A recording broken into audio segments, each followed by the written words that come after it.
વડોદરાના રમેશભાઈ બાળપણથી જ જલારામ બાપાના અતિશય ભક્ત હતા. દર ગુરુવારે તેઓ જલારામ બાપાની આરતી કરતા અને ગરીબોને ભોજન કરાવતા. એક દિવસ તેમને દુબઈમાં નોકરી કરવાની તક મળી. પરિવારની આર્થિક સ્થિતિ સુધારવા માટે તેમણે દુબઈ જવાનું નક્કી કર્યું. જતા પહેલા તેઓ વીરપુર જઈ જલારામ બાપાના દર્શન કરીને આશીર્વાદ લઈને આવ્યા. મનમાં વિશ્વાસ હતો કે બાપા દરેક મુશ્કેલીઓ તેમની સાથે રહેશે. પરિવારને વિદાય આપી તેઓ નવી આશાઓ સાથે દુબઈ પહોંચ્યા. દુબઈ પહોંચ્યા પછી શરૂઆતના દિવસો ખૂબ જ સારા રહ્યા. સારી કંપનીમાં નોકરી મળી અને પગાર પણ સારો હતો. રમેશભાઈ રોજ સવારે કામે જતા. પહેલા જલારામ બાપાનું નામ લેતા. તેમના રૂમમાં જલારામ બાપાનો નાનો ફોટો પણ રાખેલો હતો. સાથી કામચારીઓ તેમની ભક્તિ જોઈને આશ્ચર્ય પામતા. તેઓ હંમેશા કહેતા કે જીવનમાં સફળતા મહેનત અને ભગવાનના આશીર્વાદથી મળે છે. બધું સારી રીતે ચાલી રહ્યું હતું. એક રાત્રે કંપનીમાંથી કામ પૂરું કરીને તેઓ પોતાના રૂમ તરફ જઈ રહ્યા હતા. રસ્તામાં અચાનક ભારે વરસાદ શરૂ થયો. દુબઈમાં એવો વરસાદ ભાગ્યે જ જોવા મળે છે. રસ્તા પર પાણી ભરાવા લાગ્યું અને વાહનોની અવરજવર ધીમી પડી ગઈ. રમેશભાઈ એક બસ સ્ટોપ પાસે ઊભા રહી વરસાદ બંધ થવાની રાહ જોવા લાગ્યા. એ દરમિયાન તેમની નજર એક વૃદ્ધ વ્યક્તિ પર પડી. વૃદ્ધ ભીના કપડામાં કંપી રહ્યો હતો અને ખૂબ જ પરેશાન લાગતો હતો.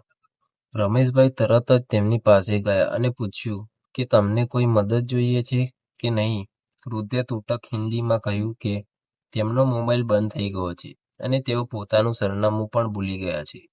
રમેશભાઈએ તેમને પાણી આપ્યું અને પોતાની છત્રી નીચે ઊભા રાખ્યા. ઘણા લોકો ત્યાંથી પસાર થઈ રહ્યા હતા, પરંતુ કોઈ મદદ કરવા તૈયાર નહોતું. રમેશભાઈને જલારામ બાપાના ઉપદેશ યાદ આવ્યા કે જરૂરિયાતમંદની સેવા એ જ સાચી ભક્તિ છે. તેમણે વૃદ્ધને એકલા છોડવાનો વિચાર પણ કર્યો નહીં. થોડા સમય પછી રમેશભાઈ એક ટેક્સી રોકી અને વૃદ્ધને નજીકની સુરક્ષિત જગ્યાએ લઈ ગયા. ત્યાં તેમને ગરમ ચા અને નાસ્તો કરાવ્યો. વાતચીત દરમિયાન જાણવા મળ્યું કે વૃદ્ધ ઘણા વર્ષોથી દુબઈમાં રહેતા હતા, પરંતુ આજે અચાનક તબિયત બગડતા તેઓ ગભરાઈ ગયા હતા. રમેશભાઈએ તેમની મદદ માટે ઘણી જગ્યાએ ફોન કર્યો. આખરે વૃદ્ધના પરિવારજનોનો સંપર્ક મળી ગયો. પરિવારજનો તરત જ ત્યાં પહોંચવા નીકળ્યા. જ્યારે વૃદ્ધના પરિવારજનો ત્યાં આવ્યા ત્યારે તેમની આંખોમાં આંસુ હતા. તેમણે રમેશભાઈનો ખૂબ આભાર માન્યો. વૃદ્ધ રમેશભાઈનો હાથ પકડીને કહ્યું, આજે તમે મારી મદદ નથી કરી, ભગવાને તમારા રૂપે મને બચાવ્યો છે. આ શબ્દો સાંભળીને રમેશભાઈની આંખો પણ ભીની થઈ ગઈ, પરંતુ તેમને ખબર નહોતી કે આ નાની સેવા પછી તેમના જીવનમાં એક મોટો ચમત્કાર બનવાનો હતો. વૃદ્ધની મદદ કર્યા પછી રમેશભાઈ પોતાના રૂમ પર પાછા ફર્યા. તેમના મનમાં એક અનોખી શાંતિ હતી. તેમને લાગતું હતું કે આજે તેમણે જલારામ બાપાના સાચા ઉપદેશનું પાલન કર્યું છે. બીજા દિવસે તેઓ હંમેશાની જેમ કામ પર ગયા, પરંતુ ઓફિસમાં પહોંચતા જ વાતાવરણ કંઈક અલગ લાગતું હતું. બધા કર્મચારીઓ ચિંતિત દેખાતા હતા અને મેનેજર વારંવાર ફોન પર વાત કરી રહ્યો હતો. થોડા સમય પછી ખબર પડી કે કંપનીને મોટું આર્થિક નુકસાન થયું છે.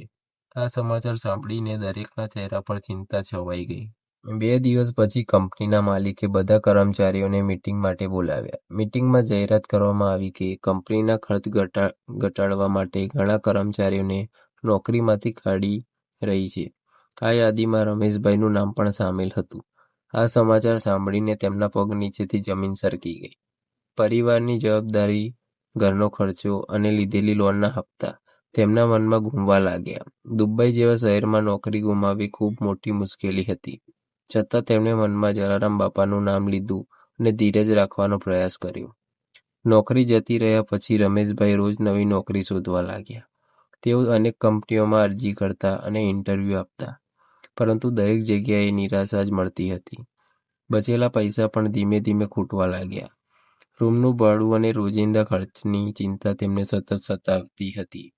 ઘણી વખત તેઓ રાત્રે ઊંઘી પણ શકતા નહોતા, પરંતુ દરરોજ સવારે જલારામ બાપાની પ્રાર્થના કરીને ફરી નવી આશા સાથે બહાર નીકળતા. એક સાંજે તેઓ ખૂબ જ નિરાશ થઈને પોતાના રૂમમાં બેઠા હતા. ત્યારે અચાનક તેમના ફોન પર એક અજાણ્યા નંબર પરથી કોલ આવ્યો. સામેથી બોલનાર વ્યક્તિએ પોતાનું નામ કહ્યું અને મળવા માટે વિનંતી કરી.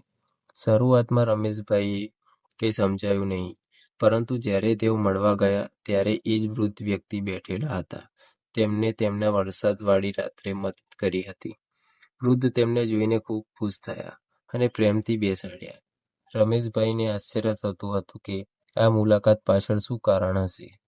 વાતચીત દરમિયાન વૃદ્ધે જણાવ્યું કે તેઓ દુબઈની એક મોટી કંપનીના સ્થાપક હતા. તેમણે કહ્યું કે તે દિવસે તેમની તબિયત અચાનક ખરાબ થઈ ગઈ હતી અને કોઈએ મદદ કરી નહોતી. માત્ર રમેશભાઈએ જ નિસ્વાર્થ ભાવથી તેમની સેવા કરી હતી. વૃદ્ધે ઉમેર્યું કે તેમણે પોતાના પરિવાર પાસેથી રમેશભાઈ વિશે વધુ માહિતી મેળવી હતી. તેમની ઈમાનદારી અને ભક્તિથી તેઓ ખૂબ પ્રભાવિત થયા હતા. આ વાત સાંભળીને રમેશભાઈની આંખોમાં આશ્ચર્ય અને આનંદ બંને દેખાયા. થોડીક ક્ષણો પછી વૃદ્ધે એક ફાઇલમાં તેમની સામે મૂકી. તેમાં તેમની કંપનીમાં એક સારી નોકરીની ઓફર હતી. પગાર તેમની જૂની નોકરી કરતાં પણ ઘણો વધારે હતો અને સાથે અનેક સુવિધાઓ પણ આપવામાં આવી હતી. રમેશભાઈને પોતાની આંખો પર વિશ્વાસ ન આવ્યો. થોડા દિવસ પહેલા જ્યાં તેઓ નિરાશમાં ડૂબેલા હતા, ત્યાં આજે તેમની પાસે નવી આશાનું દ્વાર ખુલતું હતું. તેમના મનમાં તરત જ જલારામ બાપાનું સ્મરણ થયું અને તેમને મનમાં પ્રાર્થના કરી કે આ બધું તેમની કૃપાથી જ શક્ય બન્યું છે. ઓફર સ્વીકારીને જ્યારે રમેશભાઈ રૂમ પર પાછા ફર્યા, ત્યારે તેમના હૃદયમાં અદ્ભુત આનંદ હતો. તેમણે જલારામ બાપાના ફોટા સામે દીવો પ્રગટાવ્યો અને આભાર માન્યો. પરંતુ આ તો માત્ર શરૂઆત હતી. નવી નોકરી શરૂ થયા પછી થોડા જ દિવસોમાં તેમના જીવનમાં એવી ઘટના બનવાની હતી જે તેમની ભક્તિને વધુ મજબૂત બનાવી દેશે અને જલારામ બાપાની કૃપાનો એક વધુ ચમત્કાર બધાને જોવા મળશે. નવી કંપનીમાં જોડાયા પછી રમેશભાઈનું જીવન ફરીથી પાટા પર આવવા લાગ્યું. ઓફિસનું વાતાવરણ ખૂબ જ સારું હતું અને બધા કર્મચારીઓ તેમના આદર કરતા હતા. કંપનીના માલિક પણ સમયાંતરે તેમની સાથે વાતચીત કરતા અને તેમની ઈમાનદારીની પ્રશંસા કરતા. રમેશભાઈ દરરોજ સવારે જલારામ બાપાનું સ્મરણ કરીને કામ શરૂ કરતા. તેમને લાગતું હતું કે બાપાની કૃપાથી જ તેમને આ નવી તક મળી છે. ધીમે ધીમે તેમના જીવનમાં ફરી ખુશીઓ પાછી આવવા લાગી. એક દિવસ કંપનીને દુબઈની બહાર આવેલા એક મોટા પ્રોજેક્ટની જવાબદારી મળી. આ પ્રોજેક્ટ માટે કેટલાક કર્મચારીઓ રણપ્રદેશ વિસ્તારમાં જવું પડતું હતું. રમેશભાઈને પણ આ ટીમમાં સામેલ કરવામાં આવ્યા. કામ મહત્વપૂર્ણ હોવાથી બધા કર્મચારીઓ ખૂબ ઉત્સાહિત હતા. વહેલી સવારે તેઓ વાહનમાં બેસીને પ્રોજેક્ટ સ્થળ તરફ નીકળ્યા. રસ્તામાં રમેશભાઈએ હંમેશાની જેમ જલારામ બાપાનું નામ લીધું અને સુરક્ષિત યાત્રા માટે પ્રાર્થના કરી. બપોર પછી અચાનક વાતાવરણ બદલાવા લાગ્યું. આકાશમાં ધૂળના ગોટે ગોટા ઉડવા લાગ્યા અને જોરદાર રેતીનો તોફાન શરૂ થયું. થોડા જ મિનિટોમાં આસપાસનું બધું ધૂંધળું થઈ ગયું. વાહન ચલાવનારે રસ્તો દેખાવાનો બંધ થઈ ગયો. આખી ટીમ ગભરાઈ ગઈ કારણ કે તે વિસ્તાર ખૂબ જ સુમસામ હતો. મોબાઈલ નેટવર્ક પણ યોગ્ય રીતે કામ કરતું નહોતું. દરેકના ચહેરા પર ભય સ્પષ્ટ દેખાતો હતો. તોફાન વધુ ભયંકર બનતું ગયું અને અચાનક વાહન એક ઊંડા ખાડાની નજીક સરકી ગયું. ડ્રાઈવરે સમયસર બ્રેક મારી દીધી, નહીં તો મોટો અકસ્માત થઈ શક્યો હોત. વાહનની અંદર બેઠેલા લોકો ડરી ગયા અને ભગવાનને યાદ કરવા લાગ્યા. રમેશભાઈએ પણ આંખો બંધ કરીને જલારામ બાપાનું નામ જપવાનું શરૂ કર્યું. તેમના મનમાં માત્ર એક જ વિશ્વાસ હતો કે બાપા જરૂર કોઈ રસ્તો બતાવશે. તે ક્ષણે તેમને અંદરથી એક અજીબ શાંતિનો અનુભવ થયો. થોડા સમય પછી તોફાન વચ્ચે દૂર એક ઝાંખો પ્રકાશ દેખાયો. શરૂઆતમાં કોઈને સમજાયું નહીં કે આ શું છે, પરંતુ પ્રકાશ ધીમે ધીમે તેમની તરફ આવવા લાગ્યો. નજીક આવતા ખબર પડી કે તે એક સ્થાનિક અરબ વ્યક્તિની ઓફ-રોડ ગાડી હતી. તે વ્યક્તિએ હાથના સંકેતથી તેમને પોતાની પાછળ આવવા કહ્યું. બીજો કોઈ વિકલ્પ ન હોવાથી ડ્રાઈવરે તેની પાછળ વાહન ચલાવવાનું શરૂ કર્યું.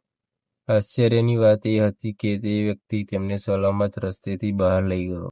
થોડા કિલોમીટર આગળ પહોંચતા તોફાનનું પ્રમાણ ઓછું થઈ ગયું અને તેઓ મુખ્ય રસ્તા પર આવી ગયા. હવે બધા લોકો સુરક્ષિત હતા. રમેશભાઈ અને તેમના સાથીઓએ પાછળ જોયું તો એ અરબ વ્યક્તિ ક્યાંક દેખાયો નહીં. આસપાસ દૂર દૂર સુધી કોઈ વાહન નહોતું. બધાને આ વાત ખૂબ જ અજીબ લાગી. ડ્રાઈવર પણ કહેતો હતો કે થોડા સેકન્ડ પહેલા જે ગાડી સામે હતી તે અચાનક કેવી રીતે ગાયબ થઈ ગઈ તે સમજાતું નથી. સાંજે જ્યારે બધા સુરક્ષિત રીતે પરત ફર્યા ત્યારે રમેશભાઈ સીધા પોતાના રૂમમાં ગયા. તેમણે જલારામ બાપાનો ફોટો સામે માથું નમાવ્યું અને આભાર વ્યક્ત કર્યો.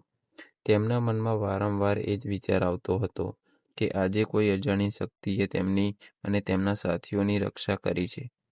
પરંતુ થોડા દિવસોમાં એક એવી ઘટના બનવાની હતી જે આ ચમત્કાર કરતાં પણ વધુ અદ્ભુત સાબિત થવાની હતી અને જેનાથી આખી કંપનીમાં જલારામ બાપાની ચર્ચા થવા લાગી. રણ પ્રદેશની ઘટનાને થોડા દિવસો વીતી ગયા, પરંતુ રમેશભાઈના મનમાંથી તે દિવસની યાદ જતી નહોતી. ઓફિસમાં તેમને સાથીદારો પણ વારંવાર એ જ ચર્ચા કરતા કે રેતીના તોફાનમાં તેમને બચાવનાર વ્યક્તિ અચાનક ક્યાં ગાયબ થઈ ગયો. ઘણા લોકો તેને માત્ર સંયોગ માનતા હતા, પરંતુ રમેશભાઈના હૃદયમાં એક અલગ જ વિશ્વાસ હતો. તેઓ માનતા હતા કે જલારામ બાપાની કૃપા વગર તે દિવસ બચવું શક્ય નહોતું. આ ઘટનાએ તેમની ભક્તિને વધુ મજબૂત બનાવી દીધી. હવે તેઓ પહેલા કરતાં વધુ શ્રદ્ધાથી પ્રાર્થના કરવા લાગ્યા. એક દિવસ કંપનીના માલિકે તમામ કર્મચારીઓને એક મહત્વપૂર્ણ બેઠક માટે બોલાવ્યા. બેઠક દરમિયાન તેમણે જણાવ્યું કે કંપનીને એક બહુ મોટું આંતરરાષ્ટ્રીય કરાર મળવાનો છે. આ કરાર મળ્યો તો કંપનીને કરોડો રૂપિયાનો ફાયદો થવાનો હતો, પરંતુ કરારની છેલ્લી પ્રક્રિયા હજુ બાકી હતી. કંપનીના ઘણા અધિકારીઓ આ પ્રોજેક્ટ પર દિવસ રાત મહેનત કરી રહ્યા હતા. દરેક વ્યક્તિ આશા રાખતી હતી કે આ તક સફળતામાં બદલાશે. બેઠકના 2 દિવસ પછી અચાનક કંપનીમાં હડકંપ મચી ગયો. કરાર સંબંધિત એક મહત્વપૂર્ણ ફાઇલ કંપનીના સર્વરમાંથી ગાયબ થઈ ગઈ હતી. આ ફાઇલ વગર આખો કરાર રદ થઈ શકે તેમ હતો.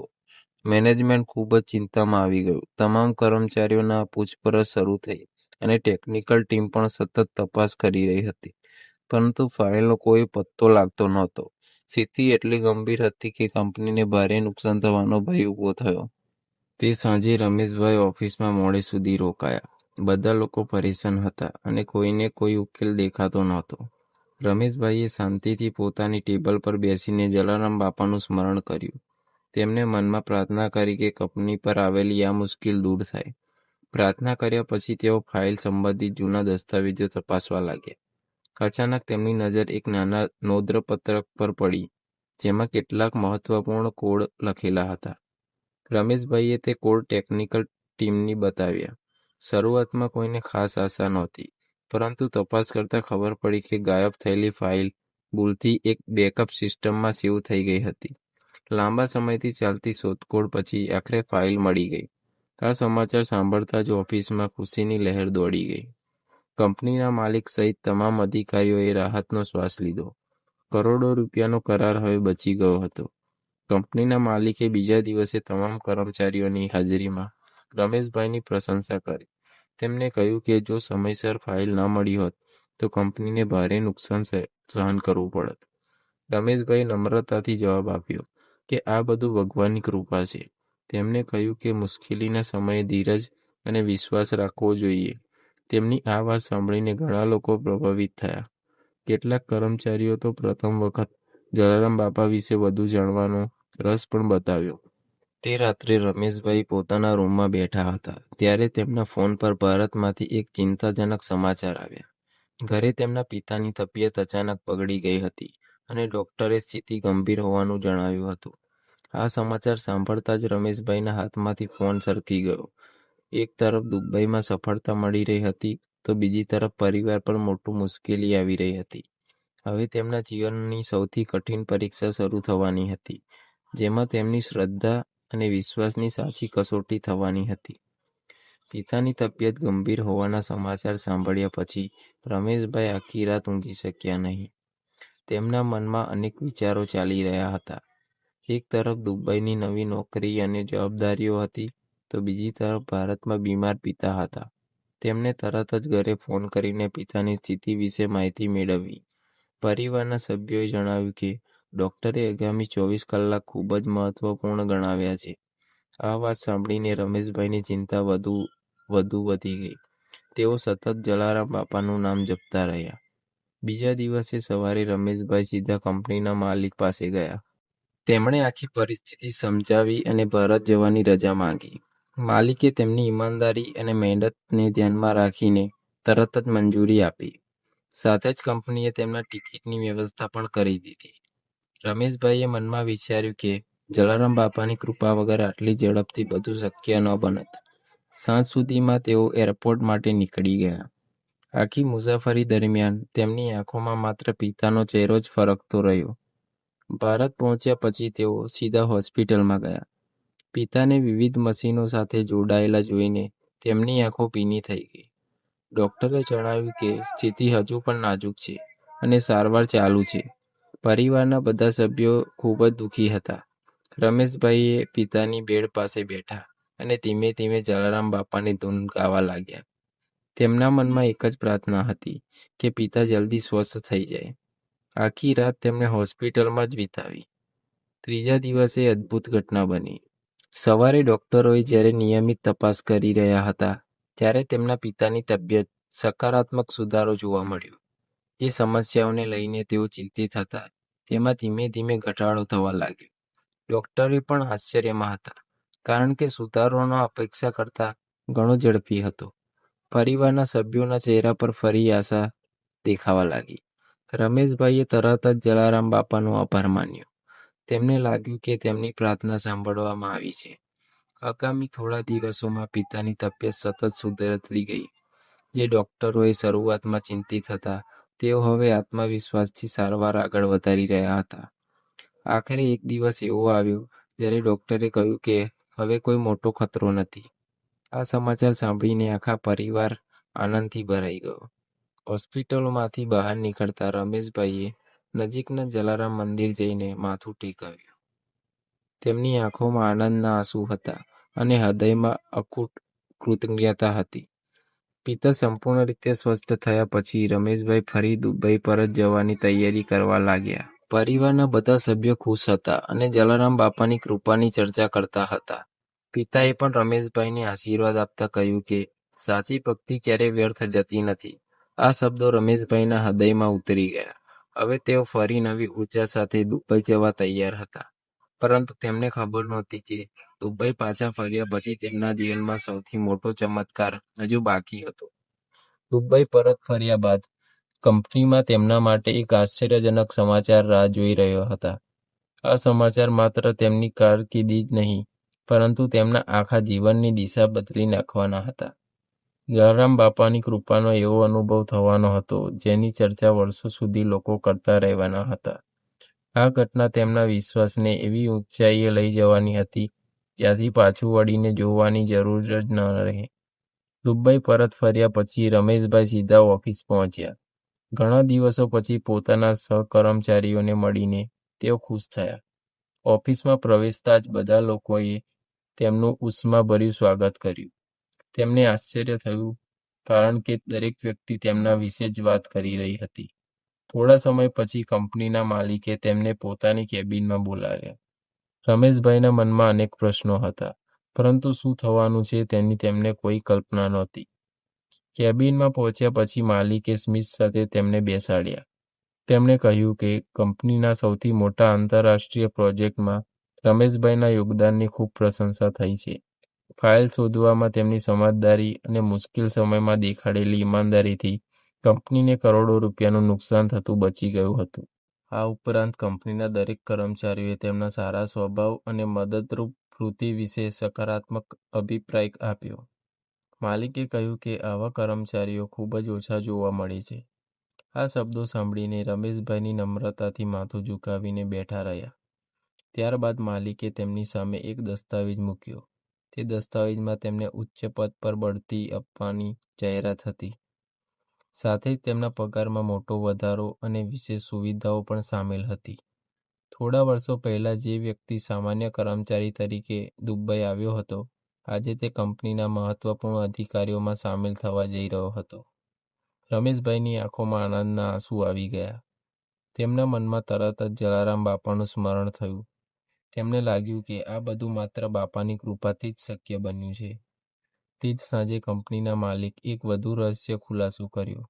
તેમણે જણાવ્યું કે જે વૃદ્ધ વ્યક્તિ મદદ રમેશભાઈએ વરસાદવાળી રાત્રે કરી હતી તે માત્ર કંપનીના સ્થાપક જ નહોતા પરંતુ કંપનીના મુખ્ય શેર હોલ્ડર પણ હતા. વૃદ્ધે ખાસ ભલામણ કરીને રમેશભાઈને કંપનીમાં તક અપાવી હતી. તેમણે કહ્યું હતું કે જે માણસ મુશ્કેલીમાં અજાણ્યા વ્યક્તિની નિસ્વાર્થ સેવા કરી શકે છે તે કોઈ પણ જવાબદારી ઈમાનદારીથી નિભાવી શકે છે. આ વાત સાંભળીને રમેશભાઈને સમજાયું કે એક નાની સેવા તેમના જીવનમાં કેટલો મોટો ફેરફાર લાવી ગઈ હતી. કેટલાક મહિના પછી રમેશભાઈએ પોતાના ગામમાં એક વિશાળ અન્ન ક્ષેત્ર શરૂ કરાવ્યું. દર મહિને ગરીબ અને જરૂરિયાતમંદ લોકોને ભોજન આપવામાં આવતું હતું. તેમણે નક્કી કર્યું કે જીવનમાં મળેલી દરેક સફળતાઓનો એક ભાગ સમાજ સેવામાં ખર્ચશે. ગામના લોકો તેમની પ્રશંસા કરતા અને ઘણા લોકો તેમની પ્રેરણાથી સેવાકીય કાર્યોમાં જોડાયા. રમેશભાઈ હંમેશા કહેતા કે જલારામ બાપાની સાચી ભક્તિ માત્ર મંદિર સુધી મર્યાદિત નથી, પરંતુ માનવ સેવામાં વસે છે. આ વિચારથી અનેક લોકો પ્રભાવિત થયા. એક દિવસ વીરપુરના દર્શન કરવા ગયેલા રમેશભાઈ જલારામ બાપાના મંદિરના પ્રાંગણમાં શાંતિથી બેઠા હતા. તેમણે પોતાના જીવનની તમામ ઘટનાઓ યાદ કરી.